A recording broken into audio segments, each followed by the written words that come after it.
¿Qué tal? Buenas noches, bienvenidos una vez más a Entredichos, que hoy tiene por invitado a un hombre que ya estuvo aquí hace justo un año, el 4 de julio.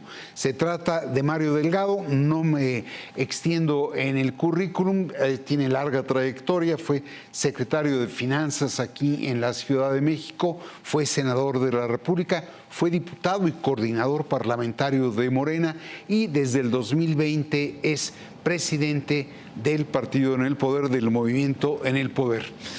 Bienvenido, Mario. Gracias, René, por la oportunidad, por la invitación. Arranco con un reconocimiento. Como acabo de decir, estuviste aquí el 4 de julio. En aquel entonces tú decías que iban a obtener 33 millones de votos para la presidencia de la República, las mayorías calificadas en el Congreso, y decías entonces que 9 de 9 gubernaturas, cosa que no ocurrió, y la mayoría calificada está en litigio por la sobrerepresentación que llaman. ¿No te espanta que Morena tenga tanto poder? Pues es el veredicto de la gente. Vivimos en una democracia, fuimos a una votación libre, democrática, y la gente decidió en favor de nuestro movimiento, pero además la gente decidió que Claudia Sheinbaum sea presidenta de México y que además tenga la mayoría en el Congreso para llevar a cabo las reformas que le está planteando al país, el proyecto de nación que le propuso, que es la continuidad de la Cuarta Transformación. Y yo creo que también el resultado de la elección es un espaldarazo, una calificación al gobierno de Andrés Manuel López Obrador. ¿Qué le dices a los cuadros y militantes de Morena? Ahí está tu cámara, frente a tal cúmulo de poder. ¿Cómo no abusar del poder si tienen prácticamente el dominio de dos de los principales poderes? Pues muy claro, nuestra lucha siempre ha sido en favor del pueblo de México, y lo dice Andrés Manuel López Obrador: el poder se vuelve en virtud cuando se pone al servicio de la gente, y lo queremos para eso. No es la primera vez que somos mayoría, René. A mí me tocó encabezar la mayoría calificada en la Cámara de Diputados del 2018 al 2020, y hay que ver para qué usamos la mayoría calificada: para reformar la Constitución, para que la corrupción fuera un delito grave. El presidente perdió la facultad que tenía constitucional de condonar impuestos, perdió el fuero constitucional. Fueron propuestas del propio Andrés Manuel López Obrador. Se aprobó una nueva reforma educativa, se han aprobado presupuestos con un gran componente social. Hay nuevos derechos sociales como la pensión para los adultos mayores, las becas para los niños, las niñas, los jóvenes, los apoyos para las personas con discapacidad, la reconversión del sistema de salud. En eso usamos la mayoría, entonces no tiene por qué haber miedo de nadie cuando son reformas que siempre están en favor de la gente. Eso vamos a platicar más adelante. Tú hablas ya de la mayoría calificada. Hay todo un debate sobre la sobrerepresentación de la que se podría hacer. Está muy clara la Constitución, René. No creo que haya ahí ningún tipo de debate. Ahora, que nos pretendan aplicar la cláusula de representación a la coalición, no a los partidos, es absolutamente ilegal. A ver, sigue la oposición con sus mentiras. No basta el contundente resultado que la gente les dijo también: no nos gustan sus campañas de mentiras, no les queremos nada.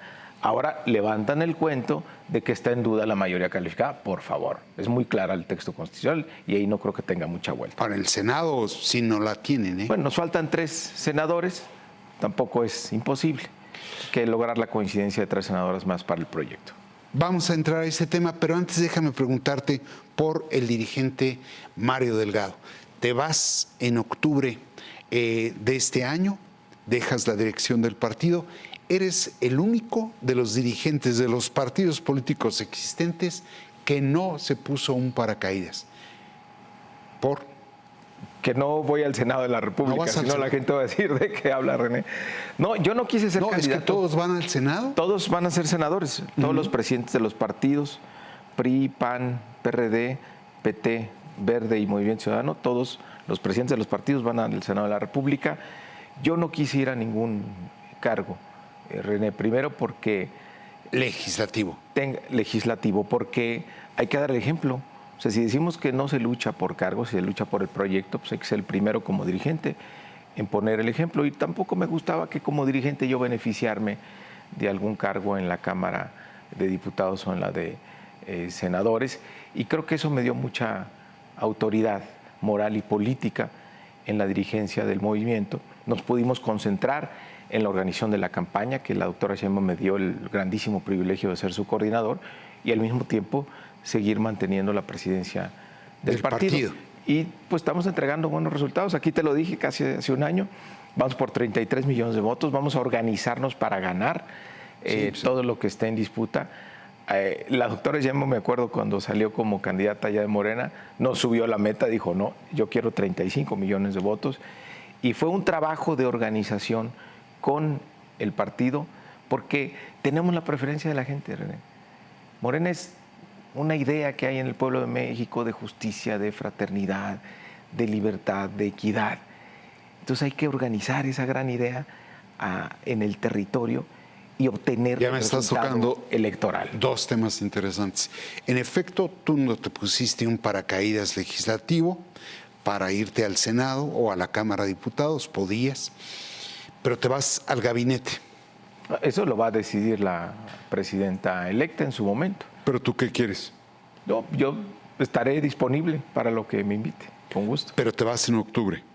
En octubre sí, y lo último que quiero hacer... De la dirección del partido. De la presidencia del partido, es cuando se vence mi periodo, y lo último que quiero hacer como dirigente nacional es organizar el proceso de renovación de la dirigencia. Es algo que no hicimos en el 18 y nos costó muchísimo, perdimos 2 años de mucho conflicto interno. Ahora hay que renovar ya la dirigencia nacional. Lo podemos hacer sin ningún sobresalto, de manera muy institucional, y eso es parte del fortalecimiento del partido, que no dependa de las personas, que no dependa de los dirigentes, que el propio partido encuentre su fortaleza en sus reglas de cómo funcionan, sus estatutos, y que sigas adelante. ¿Vas a aplicar las encuestas? No tú, los estatutos contemplan la encuesta. Hay 2 posibilidades. Obviamente lo tendrá que definir la dirigente de nuestro movimiento, que es la presidenta electa Claudia Sheinbaum. Hay 2 posibilidades, una por la encuesta o la otra es que hagamos un Congreso Nacional. Ya me metiste un tercer ingrediente. Tú mismo reconoces a Claudia como la dirigente. Tú eres el dirigente del movimiento, pero dices nuestra dirigente Claudia. Yo soy el presidente del partido. La dirigente del movimiento es Claudia Sheinbaum, en el momento en que Andrés Manuel López Obrador le entregó el bastón de mando. Ahora, tú dices que te quieres meter a la preparación de la sucesión dentro del movimiento, en lo que toca a la presidencia, pero te tocan 3 meses muy complicados. La integración de los grupos parlamentarios, las coordinaciones, el encuentro, la convivencia entre el presidente constitucional y la virtual presidenta electa, nada más y nada menos, la integración del propio gabinete. ¿Cuáles son los ejes de tu preocupación? No, en lo que a mí corresponde como dirigente de Morena es, darle seguimiento a todos los triunfos que tuvimos. Seguramente habrá algunas impugnaciones y demás. Hay que darle seguimiento a eso hasta que tengamos la constancia ya de presidenta electa. El plazo para tener esto por parte del tribunal es el 6 de septiembre. Ojalá lo podamos tener antes. Y esto, es la labor de partido. Otra labor que tiene que ver con la transición de gobierno y demás, pues le corresponderá a los equipos que designe la doctora Claudia Sheinbaum. Ahora, se ven ya jaloneos entre el plan C, la aplicación, la forma de aplicación del plan C. ¿No te preocupa eso? Tú eres economista, sabes de la cotización de la moneda, sabes de mercados. ¿No te preocupa eso? No, no me preocupa porque ya lo vivimos. Al inicio del 2018 lo mismo, René. Hubo alguna turbulencia por ahí en los mercados, duró muy pocos días. Es, que haya una comunicación eficaz de qué es lo que se pretende hacer. Evidentemente en septiembre tendrán que ponerse de acuerdo el presidente Andrés Manuel López Obrador y la presidenta electa sobre la agenda legislativa, y después a partir de octubre, pues será la presidenta quien determine cuáles son las prioridades en conjunto ya con la nueva mayoría en el Senado y en la Cámara de Diputados. ¿Cuáles reformas, cuáles primeros, qué alcance? Pues es algo que se va a tener que definir. ¿Me quieres tú decir con esto que no necesariamente en septiembre se aprueba el paquete de reformas que mandó el presidente el 5 de febrero? Vamos a ver qué determina el presidente y la presidenta electa, que son a los que les corresponde. Y me dices también que no te altera mucho el ruido que hay en mercados ni el deslizamiento del peso. No, porque al final del día hay fundamentos económicos muy sólidos. Creo que había más incertidumbre en la transición del 2018, que había todas estas ideas que durante muchos años difundieron sobre López Obrador, que iba a gastar más de lo que tenía, que iba a endeudar al país, que iba a haber fuga de capitales, que el dólar sí iba a ir a 30. Pues no, al contrario. Hoy, un factor que nadie se ha puesto a pensar, René, del resultado del 2 de junio, tiene que ver, desde mi punto de vista también, con la economía, con los resultados económicos que tenemos, que ha logrado Andrés Manuel López Obrador, incrementar más del doble el poder adquisitivo de todas las familias en México, que haya 11 millones de adultos mayores con su pensión, 12 millones de becarios, que haya un crecimiento económico el año pasado superior al de los Estados Unidos, que tengamos más empleos que lo que teníamos antes de la pandemia, empleos formales, 22 millones, que tengas un país que no abusó de la deuda, no se sobreendeudó, mantienes los equilibrios fiscales, respetó la autonomía del Banco de México, cumplió su promesa de no aumentar impuestos, hizo un gran esfuerzo por mantener el precio de los energéticos, no gasolinazos. Entonces, México ahora es un imán de inversión que atrae inversión extranjera directa por el futuro que se le ve al país. Logró incrementar también la inversión pública hasta 4.5 puntos del PIB. A ver, en la parte... Eso genera pues mucha confianza. Eso creo que también contribuyó a que ganáramos las elecciones el pasado 2 de junio. Entonces, no veo por qué ahora con esos fundamentos, con esos ejemplos y cuando además se va a quedar el mismo secretario de Hacienda, pues vaya a haber duda desde los mercados, ¿no? ¿El plan C no es un ingrediente que te pueda descomponer lo logrado? No, porque finalmente hay un mandato del pueblo de México sobre la oferta política que hizo Claudia Sheinbaum. Y para nadie es un secreto que Claudia Sheinbaum pidió tener la confianza con la mayoría calificada para llevar a cabo el segundo piso de la transformación, que incluye el paquete de reformas que mandó el presidente, que tendrán que discutirse, analizarse, determinar sus alcances y sus tiempos a partir de septiembre y octubre. Y si bien tú señalas que hay logros en materia económica, hay focos rojos en materia financiera, de finanzas públicas. ¿Cómo, por ejemplo? El déficit que traemos. No, a ver, ¿qué pasa en este último año? Que lo que hace el presidente López Obrador es terminar toda la inversión, los proyectos de inversión pública para que no queden pendientes. Entonces, evidentemente eso es, digamos, traes mayor déficit, pero una sola vez, no traes una tendencia en el gasto que vuelve irreversible, regresarte a una senda de déficit que trajiste durante 5 años. Entonces, no es un tema, digamos, de un brinco de un año, pero que tendrá que estabilizarse en el siguiente año. Déjame proyectar algo. El presidente había sido muy congruente en señalar que terminado su mandato, él se iba a Palenque, se ponía a escribir, no aceptaba invitaciones, no consultas, él estaría concentrado ahí en el rancho. Sin embargo, el viernes pasado matizó ese retiro. Si te parece, vemos una frase que causó cierto revuelo. Ahí la podemos ver. Yo ya concluyo y no voy a tener representante. Y solo atendería yo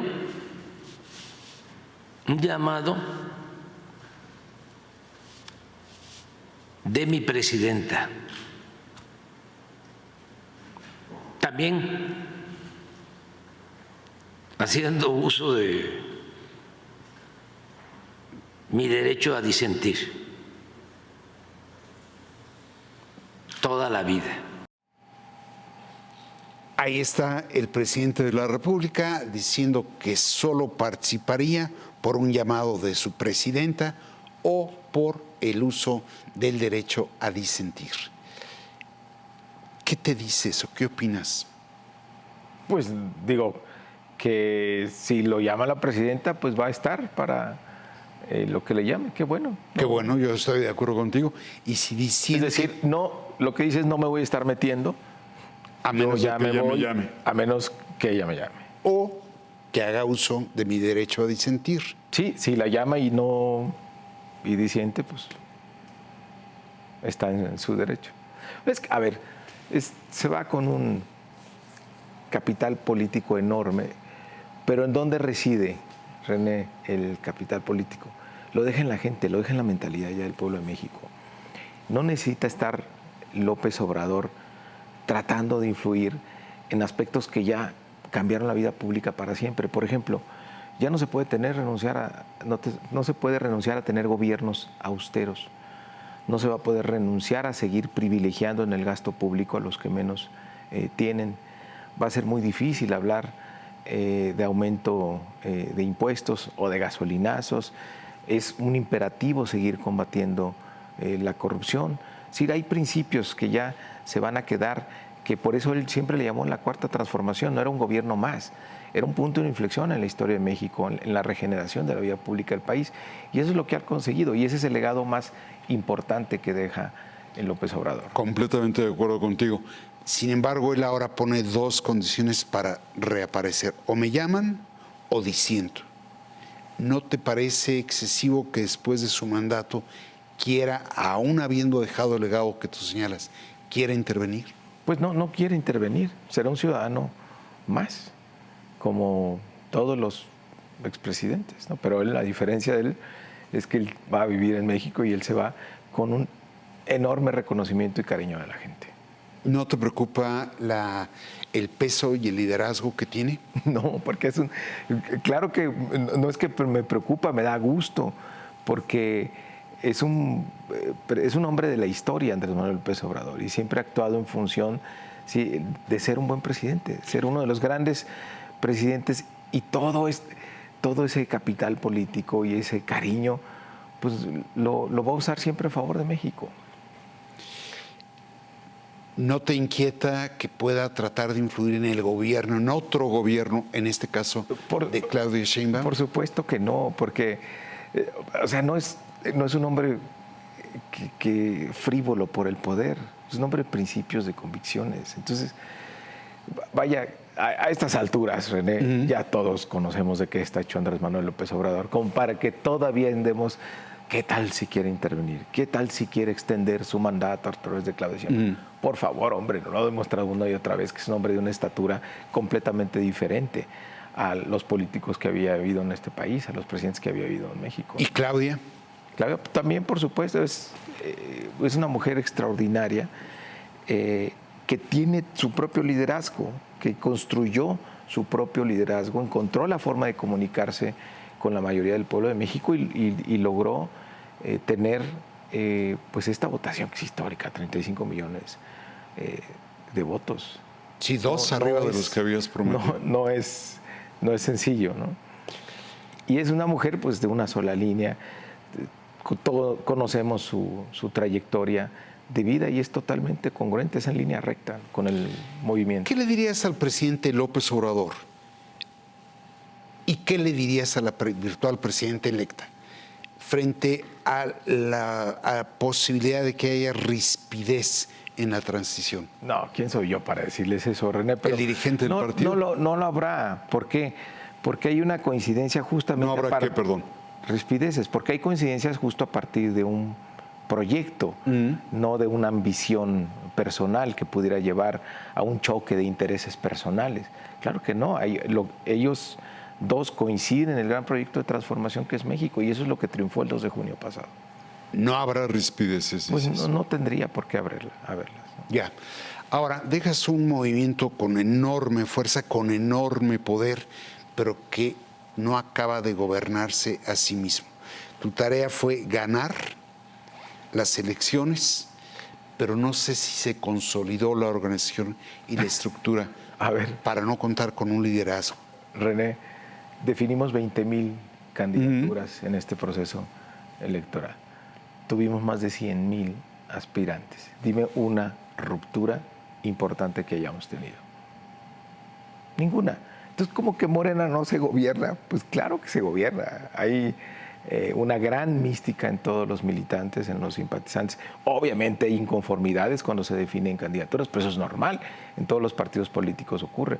Pero no, mientras nos sigamos conduciendo con los estatutos, con los principios, con los valores, Morena va a seguir fortaleciéndose y va a seguir construyendo este bloque histórico mayoritario que es ahora nuestro movimiento sobre el bloque conservador, y van a seguir llegando más perfiles para seguir fortaleciendo y garantizar que nuestro país siga por la ruta de la transformación algunos años.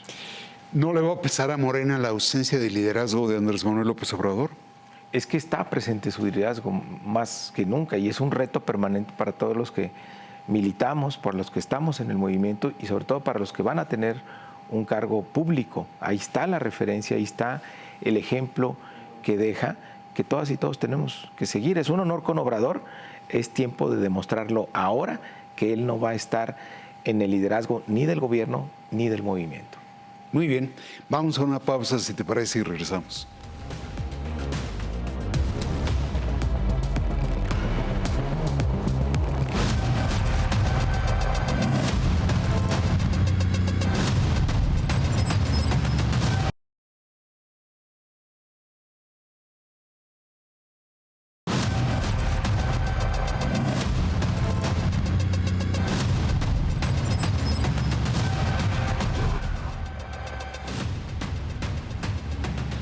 Estamos ya de vuelta con Mario Delgado, dirigente nacional de Morena, el partido que resultó ganador ampliamente en las elecciones.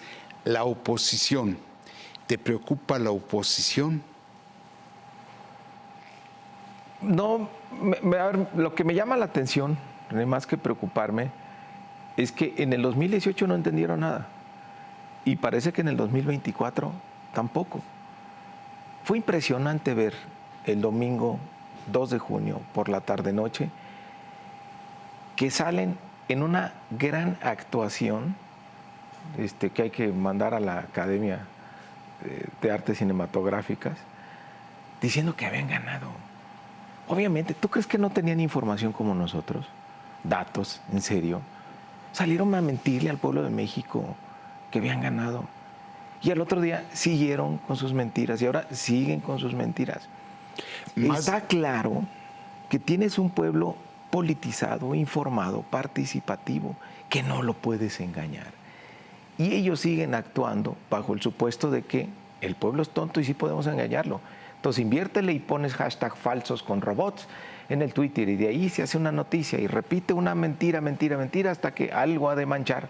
Pues resulta que no. Su campaña de mentiras fue ampliamente derrotada el 2 de junio.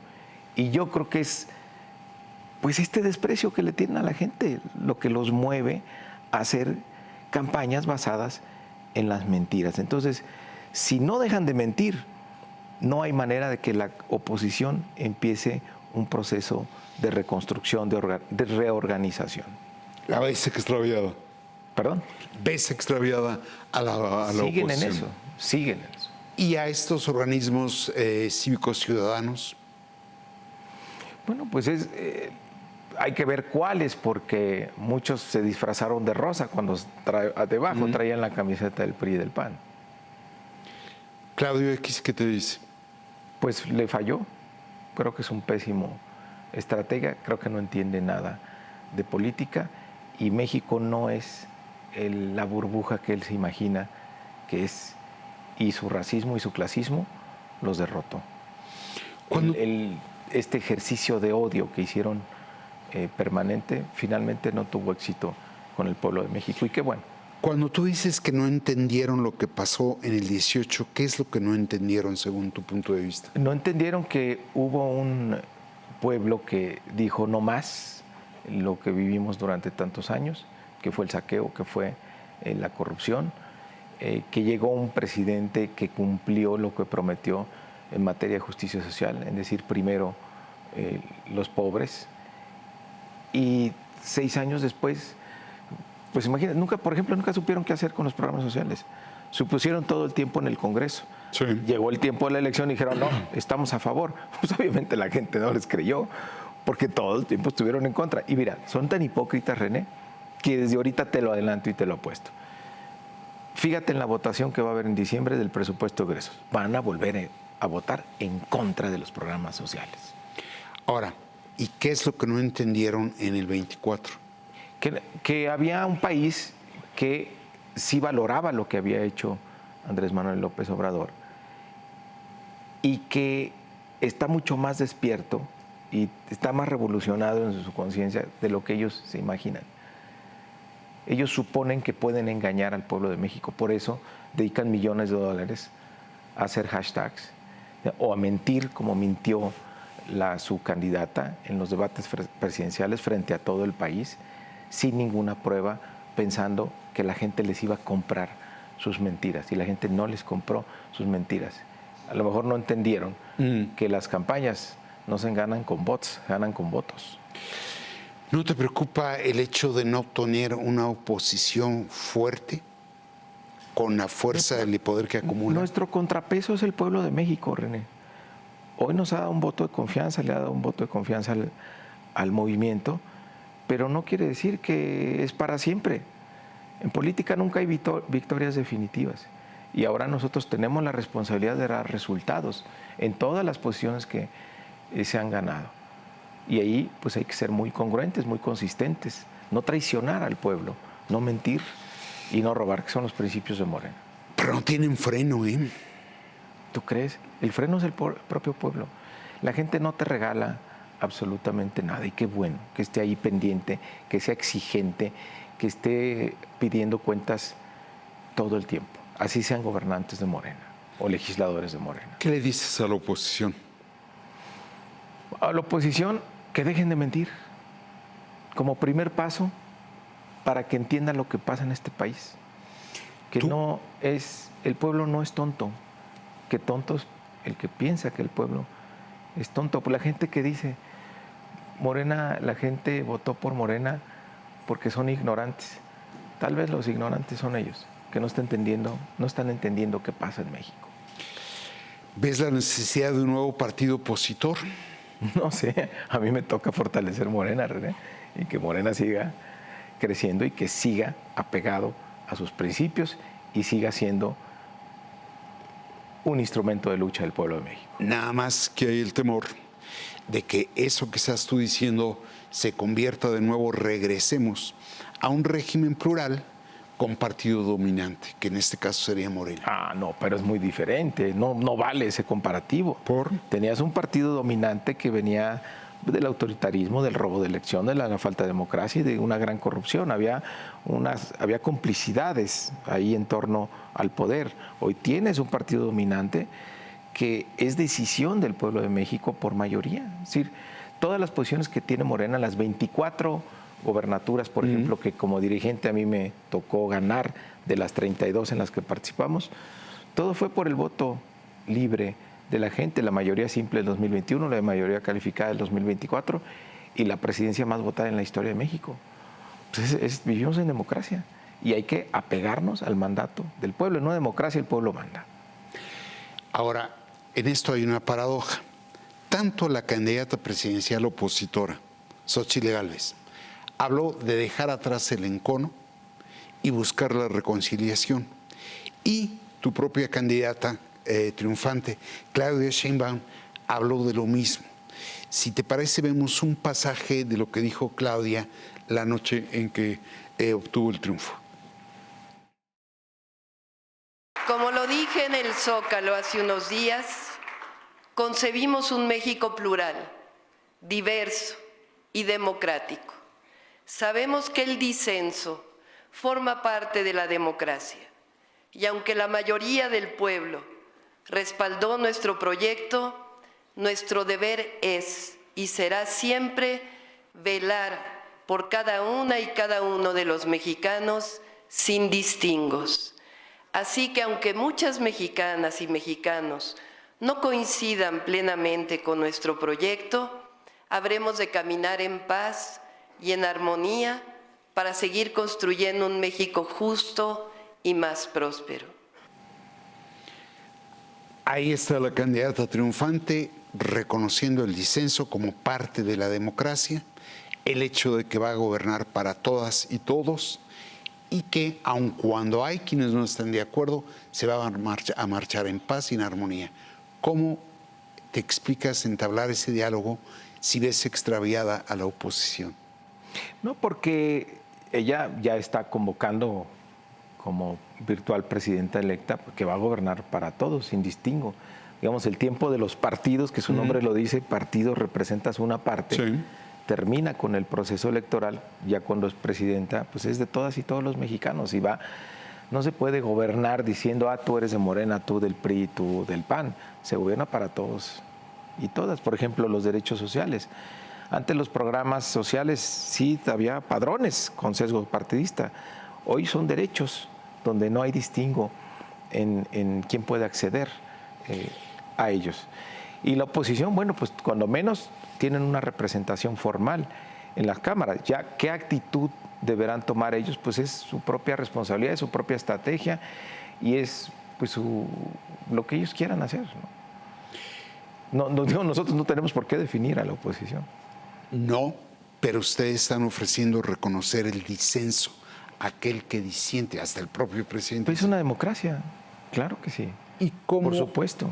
Pero entonces, si tú ejerces el poder que traen acumulado, nos vamos a ir sobre mayorías, de nuevo, y de nuevo a la polarización, y de nuevo al encono.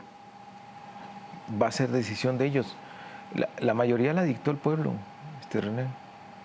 No la acabamos de inventar nosotros. Así lo decidió la gente. Ese es mi pregunta. Y es, obviamente, nosotros ni modo que traicionemos al pueblo, decir, no, es que nos dieron mucho poder, ahora mejor no.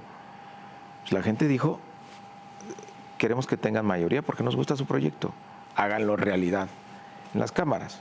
Mira, yo fui senador de oposición 6 años, nunca logré, René, incluir una coma algún proyecto de ley que se aprobara, jamás.